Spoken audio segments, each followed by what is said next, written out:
Assalamualaikum warahmatullahi wabarakatuh. Innal hamdalillah nahmaduhu wa nasta'inuhu wa nastaghfiruh wa na'udzu billahi min syururi anfusina wa min sayyiati a'malina. May yahdihillahu fala mudilla lahu wa may yudlil fala hadiyalah. Ashhadu an la ilaha illallah wahdahu la syarikalah wa ashhadu anna Muhammadan abduhu wa rasuluhu la nabiyya ba'dah. Allahumma salli ala sayyidina Muhammadin wa ala alihi wa sahbihi wa man ittaba'a hudah wa la hawla wa la quwwata illa billah. Amma ba'du fa ya ibadallah usikum wa iyaya bitaqwallah. Qala Allah ta'ala ya ayyuhalladzina amanu taqullaha haqqa tuqatih wa la tamutunna illa wa antum muslimun. Hadirin jamaah Masjid Agung Sunan Ampel yang sangat saya muliakan, dalam 15 menit ke depan, saya akan menyampaikan khutbah dengan judul Uswah Hasanah Nabi Ibrahim alaihissalam. Topik ini saya pilih sebagai rasa syukur kita kepada Allah bahwa pekan ini puluhan ribu jamaah haji Indonesia telah berada di tanah suci untuk memenuhi perintah Allah melalui panggilan Nabi Ibrahim alaihissalam. Kita bersyukur karena hampir 2 tahun lebih jamaah kita tertunda untuk melaksanakan haji karena pandemi. Kita senang, kita bersyukur bahwa meningkatnya kesejahteraan masyarakat Indonesia disertai juga meningkatnya semangat beragama. Karenanya jumlah pendaftar haji semakin tahun semakin meningkat. Bahkan karena begitu panjangnya antrian haji, orang yang daftar haji tahun ini baru bisa berangkat kira-kira setengah abad atau seabad yang akan datang, 50 atau 100 tahun yang akan datang. Kita doakan semoga haji mereka diterima Allah sebagai haji yang mabrur, dan semoga jamaah yang mengamini doa ini dimudahkan Allah untuk pergi ke Makkah dan Madinah. Amin. Hadirin, di dalam Al-Quran ada 2 nabi yang dipuji Allah sebagai uswah hasanah, tauladan yang terbaik. Siapa mereka? 1, Nabi Muhammad SAW, dan yang kedua Nabi Ibrahim alaihissalam. Allah berfirman di dalam surah Al-Mumtahanah ayat 4, qad kanat lakum uswatun hasanatun fi Ibrahim walladzina ma'ah. Sungguh telah ada bagimu tauladan yang baik pada diri Nabi Ibrahim dan orang-orang yang menyertainya. Itulah Nabi Ibrahim alaihissalam yang namanya selalu kita sebut dalam setiap sholat. Jadi mengenang Nabi Ibrahim alaihissalam tidak harus di tanah suci Makkah. Bisa saja mengenang Nabi Ibrahim itu di Amerika atau di Makkah. Di Madiun bisa, di Madinah bisa, di Blegah di Madura sana bisa, di Belgia bisa. Dimanapun kita bisa mengenang Nabi Ibrahim itu melalui sholawat yang ada di dalam doa-doa sholat kita. Semoga hadirin yang benar-benar ingin berhaji atau umroh, tapi Allah belum menakdirkan ke sana karena berbagai sebab. Bisa karena kuota, bisa karena keuangan, bisa karena kesehatan dan sebagainya. Mudah-mudahan semuanya ini diberi pahala Allah haji atau umroh dalam setiap sholat kita. Amin ya rabbal alamin. Para jamaah sekalian, lalu apa yang harus kita tauladani dari Nabi Ibrahim alaihissalam? Saya membaca buku An-Nubuwah wal Anbiya karya Syekh Muhammad Ali As-Sobuni. Saya menemukan beberapa perjalanan hidup Nabi Ibrahim yang luar biasa.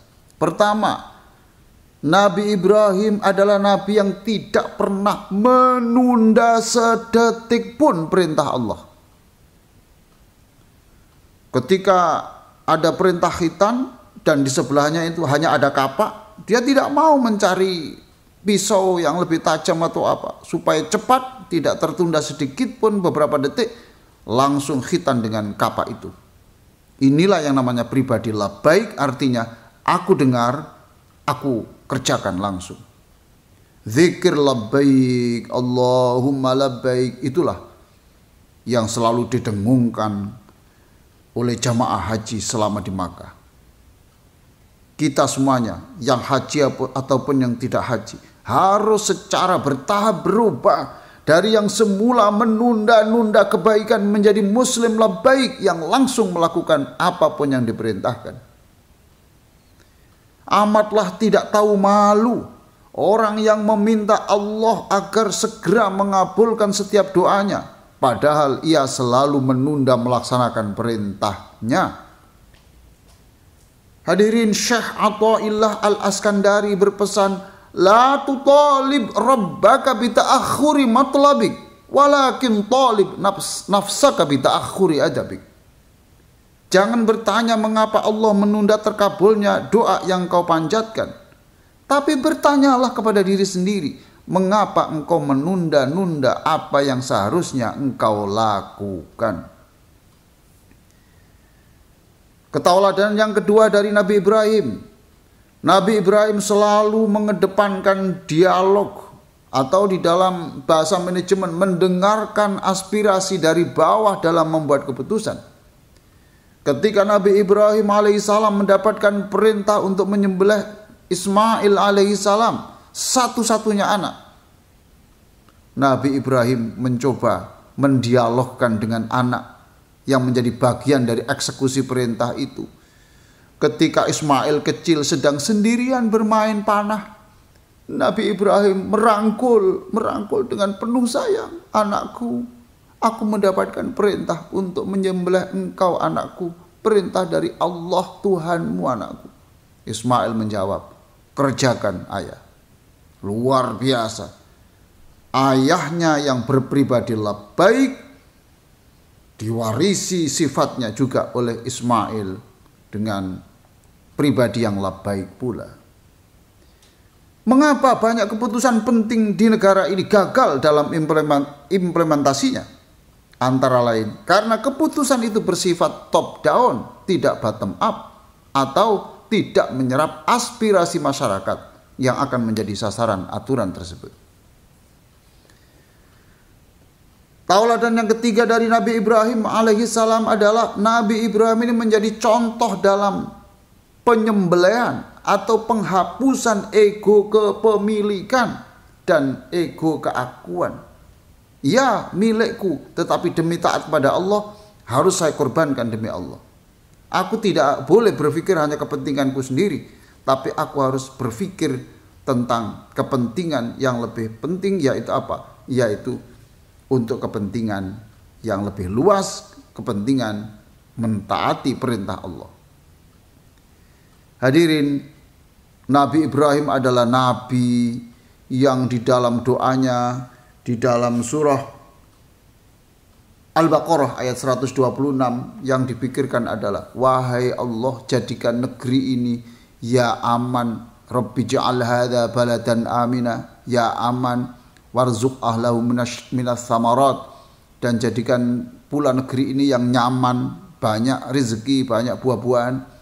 Man amana minhum billah, dan juga negara ini negara yang beriman, penduduknya beriman, ya aman, ya nyaman, ya beriman.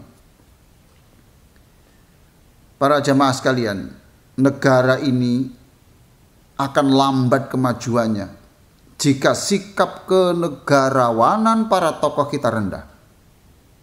Seringkali mereka lebih mengedepankan ego golongan, partai, atau kelompok daripada kepentingan negara. Terakhir, tauladan Nabi Ibrahim adalah dalam hal bagaimana ia menyambut tamu.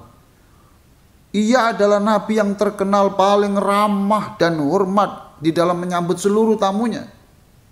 Maka nabi ini mendapatkan julukan Abud Dhaifan atau tauladan dalam penghormatan kepada tamu.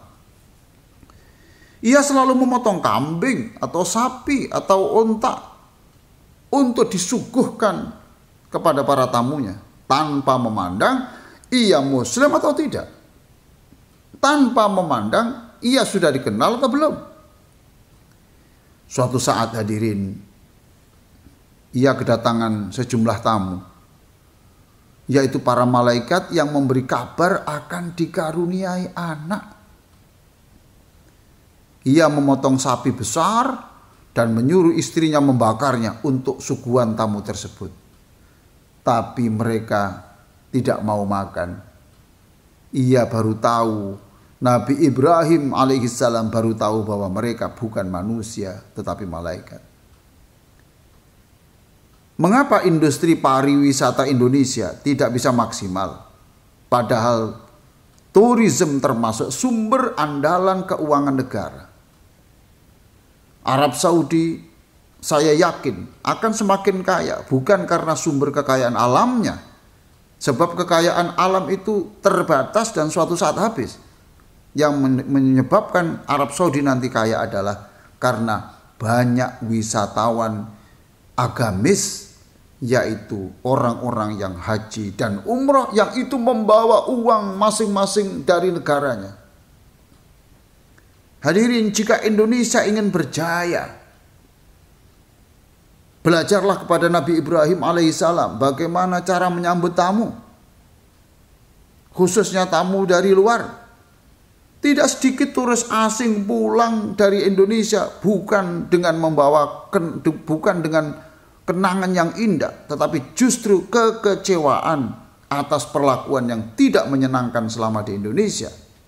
Mulai dari aparatnya di bandara atau petugas di pelayanan publik, ataupun tindakan kekerasan atau kriminal yang dialami di jalan raya selama dalam perjalanan ataupun di destinasi wisata. World Economic Forum melaporkan beberapa negara yang paling ramah terhadap wisatawan. Ada sejumlah negara yang paling ramah, hormat kepada wisatawan dengan skor 6,6 sampai 6,8. Negara kita belum masuk negara yang ramah terhadap wisatawan, baru skornya 5,8. Ma'asyiral muslimin, jamaah yang sangat saya muliakan, sebagai penutup, jadikan Nabi Ibrahim alaihissalam ini uswah hasanah, tauladan, khususnya dalam pembangunan bangsa. Yaitu ketauladanan satu, ketaatan kepada perintah Allah. Ketauladanan di dalam sikap dialogis, proaktif, selalu mendengar aspirasi dari bawah dalam setiap keputusan. Ketauladanan dalam kepentingan, mengedepankan kepentingan bangsa, kepentingan negara di atas kepentingan kelompok ataupun golongan. Dan yang keempat, ketauladanan dalam pelayanan publik yang terbaik, khususnya tamu dan wisatawan asing. Pantaslah sekali lagi pantaslah Allah memuji doa Nabi Ibrahim ketika setelah membangun Ka'bah, yaitu memohon agar negerinya ya aman, nyaman, dan beriman. Sebagaimana saya sebut tadi dalam surah Al-Baqarah ayat 126. Barakallahu li wa lakum fil Qur'anil azim wa nafa'ani bima fihi minal ayati wa dzikril hakim wa taqabbala minni wa minkum tilawatahu innahu huwal ghafurur rahim. Aqulu qouli hadza wa astaghfirullah li wa lakum wastaghfiruh innahu huwal ghafurur rahim.